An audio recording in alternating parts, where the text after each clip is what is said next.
4 ತಿಂಗಳ ಹಿಂದೆ ಕರೆ ಮಾಡಿ ಬೆದರಿಕೆ ಹಾಕಿ ಹಣ ಸುಲಿಗೆ ಮಾಡಿದ ಆರೋಪಿಯೊಬ್ಬನನ್ನ ಉಡುಪಿ ಪೊಲೀಸರು ಬಂಧಿಸಿದ್ದಾರೆ. ಯಾದಗಿರಿ ಜಿಲ್ಲೆಯ 24 ವರ್ಷ ಪ್ರಾಯದ ಕಿರಣ್ ಬಂಧಿತ ಆರೋಪಿ. ಈತ ಉಡುಪಿಯ ಸಂತೋಷ್ ಎಂಬುವರನ್ನ ಡಿಜಿಟಲ್ ಅರೆಸ್ಟ್ ಮಾಡಿ ಹಣ ಲೂಟಿ ಮಾಡಿದ್ದ. 2024ರ ಸೆಪ್ಟೆಂಬರ್ ತಿಂಗಳಲ್ಲಿ ಈ ಬಗ್ಗೆ ಕನ್ನಾರ್ ಸಂತೋಷ್ ಕುಮಾರ್ ಎಂಬುವರು ಪೊಲೀಸರಿಗೆ ದೂರು ನೀಡಿದ್ದರು.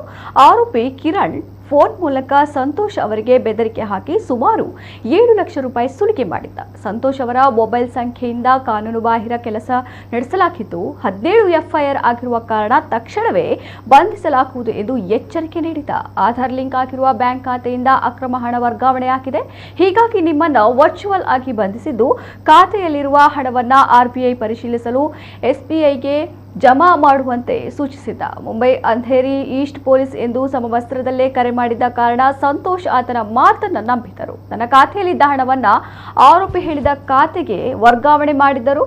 ಕೆಲವು ಸಮಯದ ಬಳಿಕ ತನ್ನನ್ನು ಡಿಜಿಟಲ್ ಅರೆಸ್ಟ್ ಮಾಡಲಾಗಿತ್ತು ಎಂಬ ವಿಚಾರ ತಿಳಿದು ಉಡುಪಿಯ ಸೆನ್ ಪೊಲೀಸರಿಗೆ ದೂರನ್ನ ನೀಡಿದ್ದರು. ಆರೋಪಿಗಾಗಿ ಹುಡುಕಾಟ ನಡೆಸಿದ ಪೊಲೀಸರು ಇದೀಗ ಕಿರಣ್ ಅನ್ನ ಬಂಧಿಸಿದ್ದಾರೆ. ಆರೋಪಿಯಿಂದ 7 ಲಕ್ಷ ರೂಪಾಯಿ ನಗದನ್ನ ವಶಪಡಿಸಿಕೊಂಡಿದ್ದಾರೆ.